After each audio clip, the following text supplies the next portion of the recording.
ક્યારે કૂવામાંથી પાણીનો હક કમી કરવો જોઈએ? બે સગા ભાઈઓ છો કે કાકા બાબાના ભાઈઓ છો, હવે તમારી જમીન હું વેચાતી રાખું છું, તો બે પૈસાના લોભારું મને કૂવામાં ભાગ દ્યોમાં, કારણ કે તકલીફ અહીંયા જ ઊભી થાય છે.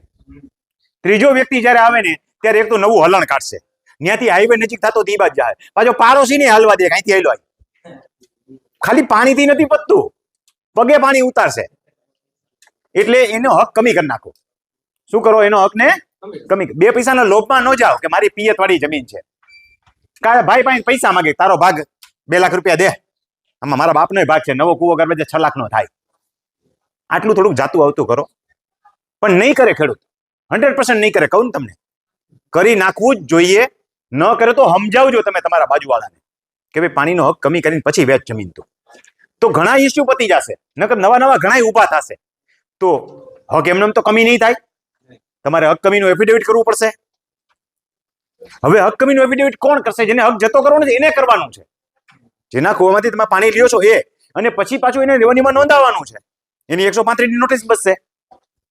એક વ્યક્તિ જતો કરી શકશો. 3 જણાએ પાણીનો હક લીધો છે તો એક ભલે ચાલુ રાખે, એક જતો કરો, પણ એ 7 નંબરમાં જેટલા નામ હોય ને એમાંથી એક જણો ના પાડશે તો નહીં હાલે. સમજાય છે બરાબર? બે વસ્તુ મેં જુદી જુદી કીધી.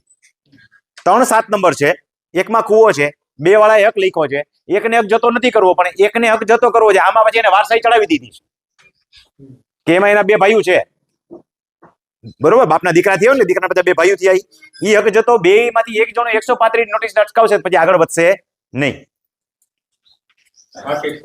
શૈલેષ, ઊભું વાળી 1 મિનિટ પૂરતું જ હોય, પછી આડા વાળું હોય.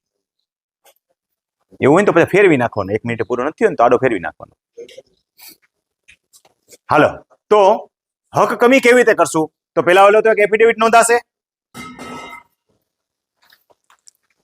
તો કૂવામાંથી પાણીનો ભાગ રદ કરવા અથવા કમી કરવા, બરોબર છે, નું સોગંદનામું અમો નીચે સહી કરનારા. જેમાં જ હક જતો કરવો છે એમાં 7 નંબરમાં જેટલા નામ છે એટલાના નામ અને સરનામા અહીંયા લખી નાખો. એક જ પરિવાર ના હોય તો મેં તમને સમજાવ્યું એમ સરનામા ભેગા લખશો એટલે ચાલશે. ઉંમર વર્ષ બધા નાની નાની હોય તો ઉંમર વર્ષ પુખ્ત લખી નાખો એટલે ચાલ્યું. ધર્મ બધા હરખા જ હોય, બરોબર છે? એક દેશમાં બધા અલગ અલગ ધર્મના નથી હમાતા, એક કુટુંબમાં ક્યાંથી હમાવો? એટલે ત્યાં તો બધા હરખા જ હોવાના છે. આજ રોજ અમારા સત્ય ધર્મ પ્રતિજ્ઞા પ્રમાણે સોગંદ લઈ નીચે મુજબ હકીકત જાહેર કરીએ છીએ કે અમારી ખેતીની જમીન ગુજરાત રાજ્ય ના તાલુકો આ, જિલ્લો આ, ગામ ખાલી જગ્યા, ખાતા નંબર ખાલી જગ્યા, સર્વે નંબર ખાલી જગ્યાથી પૈકીથી ખેતીની જમીન, જો પૈકી શબ્દ મેં રાખ્યો છે સમજીને જ, કારણ કે તમારા સર્વે નંબર પૈકી જશે ને, કૂવો નોંધાયો છે તો હેક્ટર ચોરસ મીટર ખાલી જગ્યાથી ધારણ કરીએ છીએ. કોઈ એમ પૂછે કે નવો સર્વે નંબર આવી ગયો પૈકી નથી, તો કાંઈ વાંધો નહીં, તમારે પૈકી નથી લખવાનો. તો આખો સર્વે નંબર જે આવતો હોય એ લખો, બાજુવાળાનો આખો સર્વે નંબર જેમાંથી હક જતો કરતો એ લખવાનો. ઉપરોક્ત ખેતીની જમીનમાં અમારી બાજુના રેવન્યુ સર્વે નંબર ખાલી જગ્યા, ખાતા નંબર ખાલી જગ્યા, બરોબર, માં આવેલા કૂવામાંથી પાણી લેવાનો હક રહેલો છે. આ અગત્યનો શબ્દ છે. અમે લોકો એ અમારી ખેતીની જમીનમાં બોર કરાવેલો હોવાથી, હવે આ ખાસ શબ્દો લખજો અને પેલા બોર નોંધાવી દેજો. જો તમારી 2 એકરથી ઓછી જગ્યા છે તો, નહીતર હું થાય પાછા ટુકડા ધારા નીચે જાઉં ને, બરોબર? એટલે 2 એકરથી ઓછી જગ્યા હોય તો પેલા શું કરજો? એમાં બોર નોંધાવી દો. એટલે એ પગથિયું આપણે પેલા લઈ લીધું છે. હવે તમે પાણીનો હક શું કામ જતો કરો છો? મેં મારી જમીનમાં નવો કૂવો કર્યો છે તો કૂવો નોંધાવી દીધો, બોર કર્યો છે તો બોર નોંધાવી દીધો, માટે તમે પાણીનો હક જતો કરો છો. કૂવો કે બોર કરાવેલો હોય, પિયતના પાણીની સુવિધા હોવાથી બાજુના સર્વે નંબર ખાલી જગ્યા જેમાંથી આ તમે લ્યો છો એમાંથી અમારો જે પાણી લેવાનો હક છે એ બિનશરતે જતો કરીએ છીએ. કેવી રીતે જતો કરો છો? બિનશરતે. એટલે પાછા કોઈ છોકરા વગેરે જે છે એ પાછળથી આને લિટિગેશનમાં ન લઈ જાય.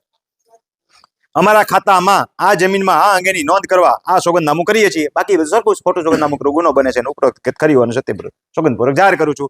150 રૂપિયાના સ્ટેમ્પ પેપર આને નોટરાઇઝ કરાવી નાખો, જેમ કીધું એ પ્રમાણે, બરોબર?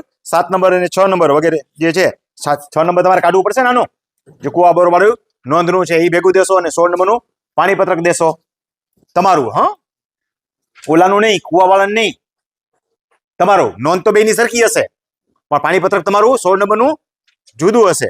એ દઈ અને પછી હવે અરજી કરી નાખો. ક્લિયર આટલું? તો હવે અરજી પાછી એ જ વસ્તુ રિપીટ.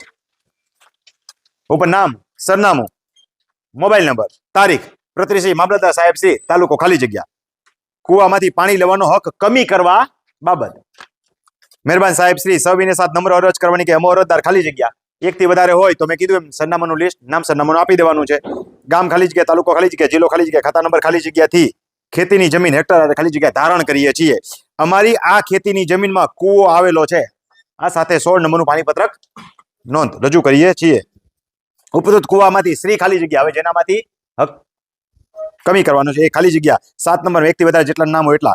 ગામ ખાલી જગ્યા, તાલુકો ખાલી જગ્યા, ખાતા નંબર ખાલી જગ્યા, સર્વે નંબર ખાલી જગ્યા, હેક્ટર ખાલી જગ્યામાંથી કુવામાંથી પાણી લેવાનો હક નોંધાયેલો છે. ઉપર તો ખાલી અરજી હતી, હવે શું લખ્યું છે તમે?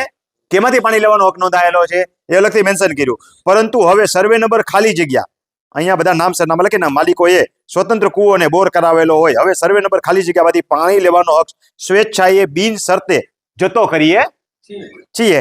આ અંગે અમારા રેવન્યુ રેકોર્ડમાં પાણીનો હક કમી કરવા અંગેની નોંધ દાખલ કરવા અરજ કરીએ છીએ. સહી બધાની, ખાસ કરીને સહી કોની? હક કમી કરવા 7 નંબરમાં જેટલાના નામ છે એટલાની. એટલે આ કામ તમારું પૂરું થયું. અને 135 ડી બચશે. એક પણ વ્યક્તિ વિરોધ નહીં કરે હક જતો કરવા વાળો, એટલે તમારી 135 ડી બચી જાય, આની નોંધ થઈ જશે. એટલે પાણીનો હક એમાંથી નીકળી ગયો. હવે ઈ કુવામાં ન્યા ક્યાંય જવા પણ રહેતું નથી. યાદ રાખજો, એમાંથી પઠ્ઠાની જમીનમાં ભાગ માગો રાખવી એ બધું આમાં લાગુ પડતું નથી. વર્ષો જૂનો ભાગ ન હોય ને, આમાં તકલીફ અહીંયા છે. ખબર છે ને, પઠ્ઠા પડ્યા રહ્યા છે, નથી ખબર? હવે કિંમતી પટ્ટા થઈ ગયા નહીં, સરકાર જેવા થઈ ગયા, 200 જણા નામ ચડી ગયા એમાં. એ કમી થતા નથી. એટલે પડતર જમીન નકામી રહી ગઈ તમારી. હગા ભાઈને ન મળી. સમજાણું? એટલે બારોબાર પતાવટ કરવી હોય તો નાના મોટા પૈસા લઈને પતાવટ કરી હોય વાત જુદી છે. બને ત્યાં સુધી આમાં પૈસામાં પડાય નહીં. કુવો એની બિચારાની જમીનમાં જ આવેલો છે. તમે ઉલટાની એની જમીન રોકી રાખી 2 ગુઠા. બરોબર? એટલે હક કમી કરીને પછી જમીન વેચવી. આ 3 વિષય અહીંયા પૂરા થઈ ગયા. આ 3 વિષય રિલેટેડ જેટલા પ્રશ્નો હોય એટલા પૂછવાનું છૂટ.